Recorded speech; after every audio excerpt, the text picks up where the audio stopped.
welcome to our circle and Salve Women. For today, we're going to talk about my article, You Want to Laugh, You Want to Dance. And, we're just going to really focus in on vulnerability because I remember one time a former vice principal had spoken those words, being vulnerable. And at first I thought, wow, how that is very brave of the person to say this out loud, because I thought that was something that you never really, up to that point, that you never really admitted to anyone else. And yet, at the same time, there's something that said inside of me that is the very strength that everyone should have. And I really honor that because it helped me to grow up that from just that very statement and realizing that vulnerability is something that perhaps for so long growing up, I thought that it would be the opposite of strength. Thinking to myself that in your kindness and your goodness, people see it as your weakness. And so therefore, in your vulnerability, people want to take advantage of you. And as time progresses in life and you see people taking advantage of your kindness and then seeing it as your weakness, you have this choice where I talk about biblically building a wall. Nehemiah had gone and was released by the Pharaoh to go and help and rebuild the wall in Jerusalem. And, what's so interesting is, to me, it talked about having your weapon on one hand, and then the other part where you would have your tools to rebuild the walls, so that you are always aware of what was happening and being ready for battle. And I think that when we start to really let that sink in, we perhaps start to realize that maybe in our thoughts, we forgot the piece where we are enjoying ourselves in the midst of it all. And, as a child, I remember there were times where you were just wanting to run, and not realizing to the left or to the right that something could be coming your way where you could end up getting hurt. And I remember taking a bike ride with my papa. Again, this wasn't in my article. And the very one time that he did a bike ride with me, it was like a used bike, but I was so excited to finally ride a bike with my papa. And I remember not being familiar with this road, and I had just gone off to the street just a little bit, but not realizing that it was enough to really see oncoming cars. And that was it. That was my really only ride with my papa, because after that it was like a silent punishment, I should say, and maybe a fear in him that realized, what, you are never to go and ride your bike or in those areas.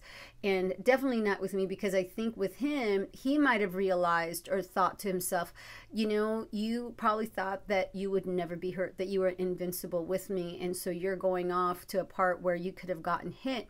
And he didn't say really anything. I heard him murmur with my mom. And then all of a sudden, that was the very last time I ever asked him to ride a bike. He probably would have ridden a bike with me again, but it was like my self-punishment to go, wow, I had failed my trust, the trust that my papa had given to me at that time, because I decided to just vulnerably go out there, not think that I would ever be hurt. And yet I put myself at risk. And so as time progressed in life, you realize sometimes when people attack and attack and attack, you start to build this like rigidity in your heart, your mind, your body, and your spirit. And then you seem to always like sleep with one eye open, or you're back against the wall, so to speak. But yet it starts to come to you going, wow, who's really winning here? Why is it that I have forgotten to laugh, I've forgotten to dance amidst all of this? And as you start to really think it through, really think this through, you cannot build a wall tall enough to really prevent everyone from climbing over. You could build it up to the heavens, you're still going to have an opening, right? And so if you think about it from that degree, you're really thinking to yourself, you're just constantly being protective. There's nothing wrong with that. Those are words that are important to really allow to ourselves to understand as to why we are protective. But at the same rate, when you become there's a part of you that no longer can enjoy because you're too worried. And I catch myself in these situations where, again, I came from a home where Papa would raise his voice a lot. They just spoke loudly, and in my and then all the interactions that as my siblings were just exchanging words, it almost seemed like in this family that the one who spoke the loudest would be the one most heard. And so me being the youngest, I didn't even realize that coming into the marriage, I was always raising my voice. And then I realized as I stepped back and as I really came to grow up from it all, that those are my anxieties building up, always feeling like I had to be seen, I had to be heard, and so therefore I had to be loud. And now I am so grateful to know that it's okay to not be so guarded and not feel like all the time you have to win a situation, that you can be vulnerable, and that is in your greatest strengths. Because if we think about it, why are we so afraid to be vulnerable? And when then someone responds and says, it's because, I've been hurt, I've been stomped on, I've been taken advantage. That's real stuff. And we can't sit here and argue and say, well, you know what, you should still continue to be vulnerable, because we are not to judge what anybody else has gone through. And yet, when it comes to reflecting, I say to myself, but who's losing out? Who is hiding this inner child deep inside where they no longer can come out and play? They no longer can just go out to dance and laugh. It's almost as like I mentioned in my article, it's like we've told that inner child in us to sit and be quiet, and I'll come back when it's safe to come out. And it's like we have forgotten to pull that child out of us. And all of a sudden, as we get older, it's almost like you run into people who get so quick to defend, or so quick to judge, or so quick to attack, because it's like what we've been taught to do, have our weapon on one end and we're ready to attack every time someone's coming in. And yet I'm like, but hold on. If you built that wall, you also built doors, and you also built the wisdom to know, and that discernment, what I've always asked for, other than when King Solomon had asked for wisdom, my thought is always, that discernment to know right from wrong. And when you realize that the reason why you rebuild these walls is to keep people out, you also then have that power and control to keep people in. And you start to think to yourself, well, who at this time was actually here helping me and believed in me and never ever let go of our beliefs or what we work toward, and never ever doubted it? Because there are going to be people that are going to sit here at first, laugh at you, and make you think it'll never come to fruition, whatever it is that you aspire to, whatever it is that you're motivated to do, that you just know is in your heart and desire and passion to make happen. And then you're going to have some people go, you know what, why would you even think that?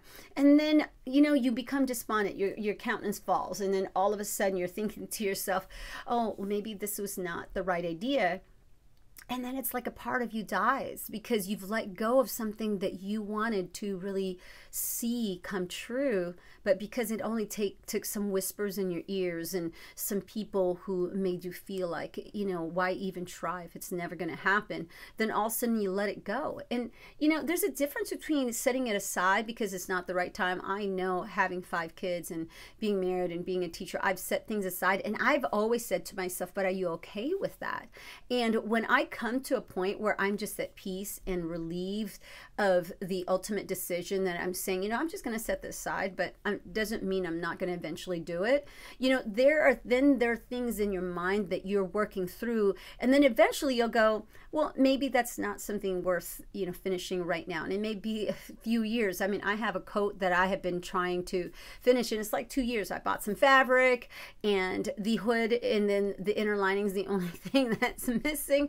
But I say to myself, okay, finally this year I bought the fabric to fit the hood, but I haven't found the lining yet that is, to me, what would be best for it. But I'm giving it gradual time. And again, that is this vulnerability in us that has to say to ourselves, but it is within our control, because no matter what, there's always going to be attacks. And then guess what? As you start to build something that people actually start to see as perhaps coming to reality, there may be some people then all of a sudden that will try to stop it.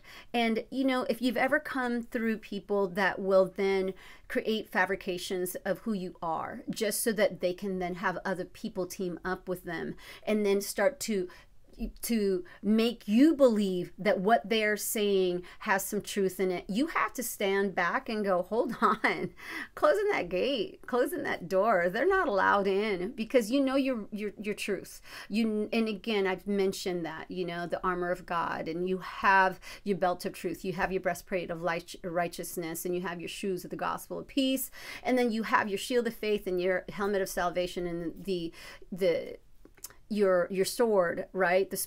And which is the word of God, right? The word of the Spirit. And so the sword of the Spirit. And so I always think to myself, you know, if as long as you remember that, you really have to think to yourself, then, you know, yeah, there's going to be some attacks, but that is something that has to come because of that balance. You know, people, there are times where I think, and I believe in more or less words. I've said something in my article of, we are insatiable. That means, you know, just hard to really satisfy, if not ever satisfy. It's not because we really can't get enough. Sometimes we just don't know what enough is. And so we're thinking more, and all of a sudden, you have a closet full of clothes, and then your clothes, you know, your closet, this has happened to me twice, maybe 2 minimum, and where your clothes, the things that you hang on it fall down because of the weight, and then you're like, oh my goodness, maybe I didn't need that much stuff, you know. It's in, so as my husband always says, you buy something, you buy 5 things because it's on sale, and he would always say, and I get this message, you know, you bought 5 things too much, which means you really didn't need any of it.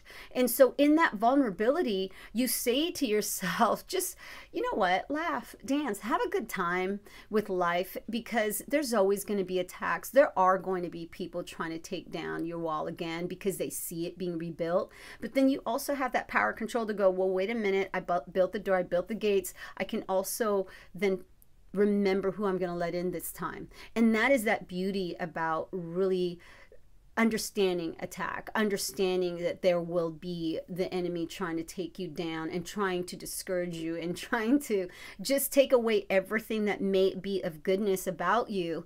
And you have that ultimate choice to say, you know what, I can either be taken down or rise up from it, and then learn from it, be stronger from it, and then take out that inner child and saying, you know what, you're not going to be in there any longer. You're just going to dance. You're going to laugh, and we're going to have a good time, and really forgive me for even all of this nonsense, all of this unnecessary. I had to go through this to make sure that then I knew the purpose of joy, the purpose of rejoicing, and really understanding that no matter what, you can't sell your soul to those who want to take it and imprison it.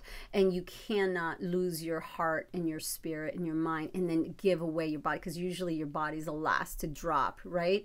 I mean, it could be everything else that you've already bartered, and then all of a sudden you're a walking zombie. You look spiteful, you're angry, and you're mad at the world. And then who won? You know, and when you come to that, to that understanding, then I really realize, having heard that vice principal speak, that vulnerability is actually strength. It does not have to be weakness. We do not have to be afraid of it, that you are armored, and so that you should always remember that and think that who wins if you stop the music and stop dancing just because you want to hear incoming dangers, incoming attacks. You know, that's understandable. But at the same rate, don't turn it off completely.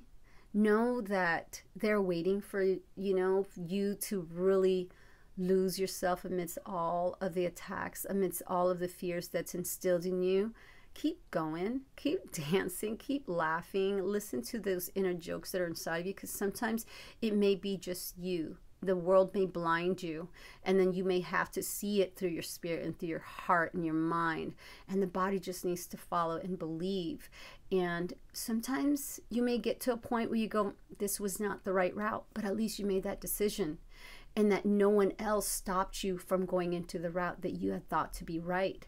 And that, I think, is really what's important about really wanting to laugh, really wanting to dance. Do it. Just say to yourself, you know what? It's okay if there are going to be those who are going to laugh. If there's going to be those who are going to try to discourage me. I'm not going to lose this inner child in me just because you have tried to place bitterness or darkness, or and that's typically what they have, and they're weighted down, so they're throwing it at you. Remember, I always say the red ball and the green ball. And so, you know, that's such a learning process, and I'm so thankful for the angels. I always think angels that speak around me, because that vice principal that day truly was. It was what I needed to hear that day, and allow it to simmer, allow it to really come deep into my thoughts and let me process it and make me understand at that given moment there's nothing wrong with being vulnerable. It does not mean weakness. You could still be kind, you can still be good. It does not mean that you are foolish, that you are losing sight. It just truly means that you know what to let in, and that you also know what to keep out. And that is that part of the discernment that I always ask for, that I am given, to know it right from wrong. And you know, there's this insight. We're going to talk about that in another article of mine, where you have your 5 senses, but you have your senses also that keep you going. And those are the things that within our inner self we need to listen to as well. And you know what? Just keep being you. Keep laughing, keep dancing, just have a good time with you, and just know that you are unstoppable in reaching your purpose, and that you should never feel that when you wake up you stop because someone was there to hold you back. There's always going to be a different route. Where there's a way, there's always going to be an in, and there's going to be an out, but you have to kind of weave through that and find your way through. So in the words of my mother, God bless us all. Have a great day, everyone. Keep loving you. Keep doing you. Just keep being you. And don't forget to laugh. Don't forget to dance.